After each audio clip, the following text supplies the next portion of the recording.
On Twitter, I've seen a lot of creators, mainly authors, but also Emma Blackery in regards to her music, I believe, talking about criticism and how they don't want to know what people think about what they create, basically. How they don't want people to tag them in like criticism, even constructive feedback.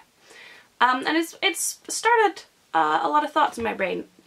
As you may have noticed, if you watch my videos regularly, I've done two. I've done two book reviews. And each time I've tagged the author in the book review because as a creative person, I feel like I'd want to know what people are saying about the stuff I create. I know that whenever I get feedback or like in any kind, as long as it's not like, I hate you, I really want to know what people think. I'm really curious and I want to know how I can improve, at least how what I make translate to another person. So I feel like if I wrote a book, I would very much want to know what people are saying about it. But I'm starting to read now that that is not something people are interested in. And what really started this for me personally is that so far the two reviews I've done have been positive, and then I read a book that I wanted to review which wasn't as positive. It's not a bad book per se, it's just not as positive, and I do have some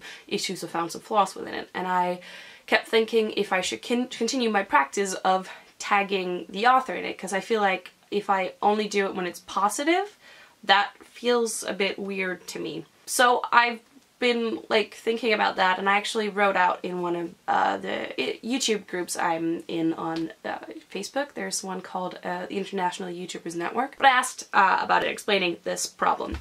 And 3 people answered. One of them said as long as what I was saying wasn't just, oh, I hate your book, this is the worst thing ever, he felt like it was fine to tag the author in it. The other 2 very strongly advised against it. And this kind of tied into the Twitter replies, or the Twitter tweets I'd been reading, saying that authors don't write for an audience, they write for themselves, and by being tagged in reviews, positive or negative, at least that's what the Facebook comments said, the Twitter things I read were mainly about negative things, it would be harder for them to create because they would think about an audience. And also, some of the things I read saying that they don't care what their audience thinks about the things that they make, and if they do want feedback, they have like professional editors to give them feedback. So really, why would they take feedback from random people who just read their books because they don't really know what they're talking about? In some ways, I understand this and I agree with this, because you shouldn't create for an audience per se. Like, you shouldn't think, oh, what does this 13-year-old girl want to read when I'm writing my book, because that can kind of hinder the creative process, and I completely understand that.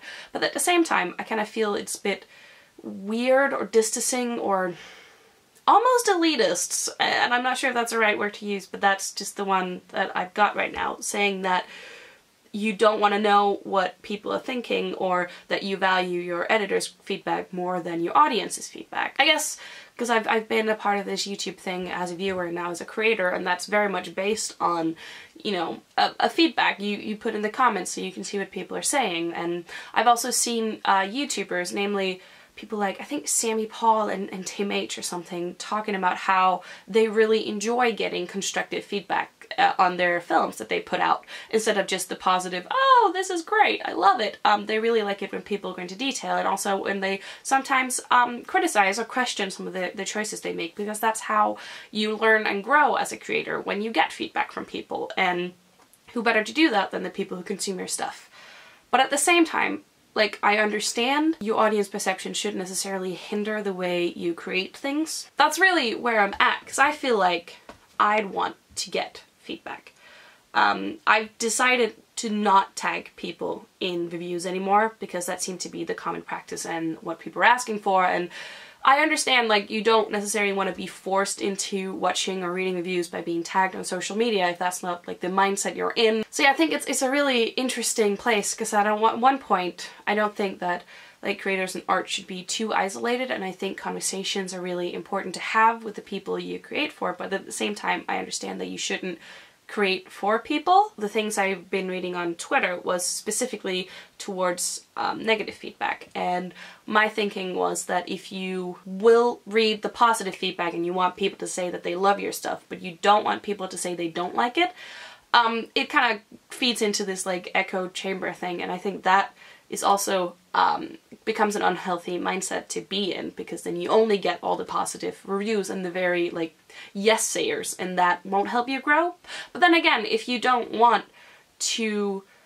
think your audience is the people that's gonna, or are the people that's gonna help you grow, but you have a set of like group of professional people giving you feedback, and that's where you go, of course you might not have that echo chamber. It's been rummaging through my mind, and I'm not quite sure where I stand on it, and I really would like some more thoughts on it.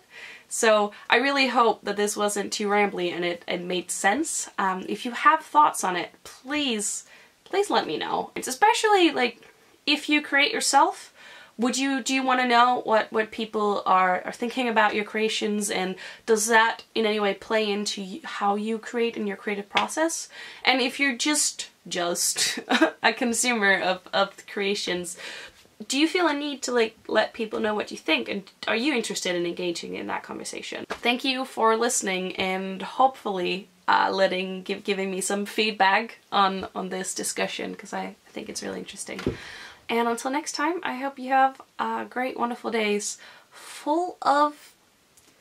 I generally don't know, because there's no, like, set point to this video. So, full of interesting discussions, maybe? Yeah, let's go with that. Well, I hope you have great and wonderful days full of great and insightful discussions. Bye!